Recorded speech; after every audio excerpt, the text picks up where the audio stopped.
আচ্ছা আপনারই বলেন তো শৌখিন হলেই যে সবকিছু কিনতে হবে এটা কি কোনো কথা আছে? আমার এক ফ্রেন্ডস আমাকে বলে আরে তরে তো দেখলেই বোঝা যায় তোর যে সবকিছু দেখলেই কিনতে ইচ্ছা করে। আসলেই না সত্য কথাই আমার না সবকিছু দেখলেই কিনতে ইচ্ছা করে। আচ্ছা যাই হোক চলেন তাহলে আজকে ব্লগটি আমরা শুরু করি। আসসালামু আলাইকুম, ওয়েলকাম শামনিস ফ্যামিলি। কি অবস্থা সবার, কেমন আছেন আপনারা? আমি অনি, আলহামদুলিল্লাহ আমরাও ভালো আছি। আপনারা এখন আমার পেজের 44 নাম্বার ব্লগ দেখতে পাচ্ছেন। আজকে স্পেশালি একটা ভাইয়ার জন্য রান্না বান্না করছি। আমি তার আগে কখনো হাতে মাখানো এইভাবে গরুর মাংস বসাইনি।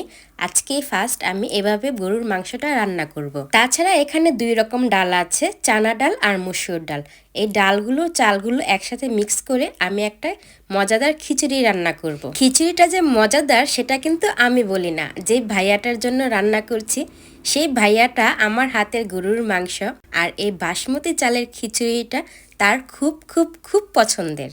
তবে ফার্স্টে যে আজকে আমি এভাবে গরুর মাংসটা রান্না করেছি, গরুর মাংসটা কিন্তু আসলে অসাধারণ ছিল। আপনারা তো হয়তো দেখে বুঝতে পারছেন যে আমার গরুর মাংসটা কেমন হয়েছে। আর এই যে আমার সেই স্পেশাল ডাল চাল মিশ্রিত একটা খিচুড়ি। আর যে ভাইয়াটার জন্য আজকে আমি স্পেশাল ভাবে রান্না করছি সেই ভাইয়াটা কিন্তু ছেলের বাবা হয়েছে। আমরা এখানে কয়েকটা ফ্যামিলি একসাথে থাকি আর আমাদের সেই ফ্যামিলিতে একটা ছোট্ট মাশাল্লাহ কিউট ছেলে বেবি এসেছে। সেজন্য আমরা তো সবাই অনেক খুশি। যাই হোক আপনারা সবাই সেই ছোট্ট বাবাটার জন্য দোয়া করবেন যেন আল্লাহ সেই ছোট্ট বাচ্চাটাকে ভালো রাখে এবং সুস্থ রাখে। তবে এখন আলহামদুলিল্লাহ আমাদের সেই ছোট্ট বাবাটা ভালো আছে। আর ভাইয়া তেমন চিকেনটা পছন্দ করে না, তাই গরুর মাংসের পাশাপাশি আমি একটু ভর্তা দেব ভাইয়ার জন্য। আমি খুব সকালে উঠে এই খাবারগুলো রান্না করি। ভাইয়া যেহেতু হসপিটালে থাকে আপুর সাথে, তাই হসপিটাল থেকে যখনই বাসায় আসে সাথে সাথে যেন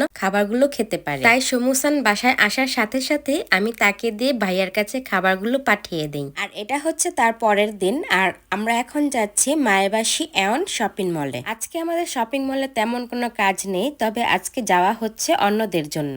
অন্যদের বলতে আসলে যাদেরকে সাথে নিয়ে যাচ্ছি তারা হচ্ছে আমার হাজবেন্ডের কাজের জায়গার কলিগ। আপুদের দেশের বাসা হচ্ছে ভিয়েতনামে তারা চলে যাবে, সেজন্য তাদের কিছু শপিং করা প্রয়োজন, তাই তাদেরকে শপিং করার জন্য সমুসান নিয়ে আসে। শপিং মলে যাওয়ার পরে গাড়িটা পার্কিং করে আমরা চলে যাই আমাদের মতো, আর ওই আপুরা চলে যায় আপুদের মতো। এই স্ট্রাকচারটা সুন্দর না? দেখেন কি সুন্দর করে রেল লাইন দিয়ে সুন্দর করে রেলটা চলে যাচ্ছে। এটা হচ্ছে বাচ্চাদের খেলার জন্য স্পেস। এখানে 1 ঘন্টায় 700 ইয়েন করে খেলা যায়। প্রায় সব বাচ্চারাই দেখি এখানে খেলাধুলা করে। এখন আমি আপনাদেরকে আরেকটা জিনিস দেখাই। এগুলা হচ্ছে জাপানে স্কুলের বাধ্যতামূলক বাচ্চাদের জন্য স্কুল ব্যাগ। এক একটা স্কুল ব্যাগের প্রাইস দেখেন 72,000 ইয়েন। 72,000 ইয়েন বাংলা টাকা কনভার্ট করলে হয় প্রায় 55,000 টাকা থেকে 60,000 টাকা সামথিং এরকম। স্কুল ব্যাগগুলো হচ্ছে বাচ্চাদের জন্য সেফটি ব্যাগ এবং অবশ্যই বাধ্যতামূলক ভাবে নিতেই হবে। এখন যাই গ্যাপ স্টোরে। এটা হচ্ছে ব্র্যান্ডের একটা শপ গ্যাপ। এই ড্রেসটা খুব ভালো লাগে। ড্রেসটা অনেক কালারিং থাকার কারণে দূর থেকে অ্যাট্রাকটিভ হয় খুব বেশি। এটা গ্যাপের ড্রেস এবং ড্রেসের প্রাইসটা দেখেন 11,900 ইয়েন। মানে এই ড্রেসের দাম বাংলা টাকায় কনভার্ট করলে হয় প্রায় 8 থেকে 9,000 টাকা। ড্রেসটা স্লিপলেস, তবে কালারিং গুলা অনেক সুন্দর। ভাগ্যিস ভালো যে আমি বাংলাদেশ থেকে এবার অনেকগুলা ড্রেস নিয়ে আসি। প্রাইসের কথা বললেও কোনো লাভ নাই, বাহিরের দেশে যেটাতে হাত দেয় সেটাতেই খুব প্রাইস, আর ব্র্যান্ডের হলে তো কোনো কথাই নাই। গ্যাপের সাথেই ছিল ফ্রান্সে একটা শপ। এই শপে হচ্ছে সব ধরনের রুম ডেকোরেশনের জিনিস পাওয়া যায়, আর এত হ্যাভি এত কিউট জিনিসগুলা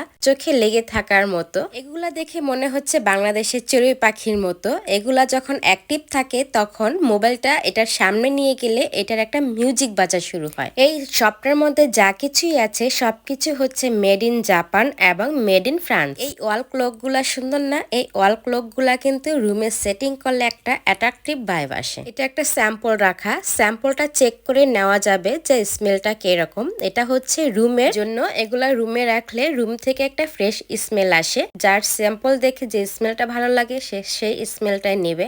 জাপানে কিন্তু এরকম অনেক ভালো ভালো সুন্দর সিস্টেম আছে যেগুলো স্যাম্পল দেখে চেক করে নেওয়ার সুযোগ করে দিছে। আজকে আমাদের কেনাকাটা করার কোনো প্ল্যান নাই, আমরা আসি তাদের জন্য, তারা কেনাকাটা করছে আর আমি শুধু ঘুরছি। এই ইয়ারিং গুলা সুন্দর না, কিন্তু কেন জানি আমার এসব ইয়ারিং গুলা পরতে একটু ঝামেলা লাগে। আমার কাছে এখন জলদি জলদি রেডি হওয়াটা বেশি পছন্দের।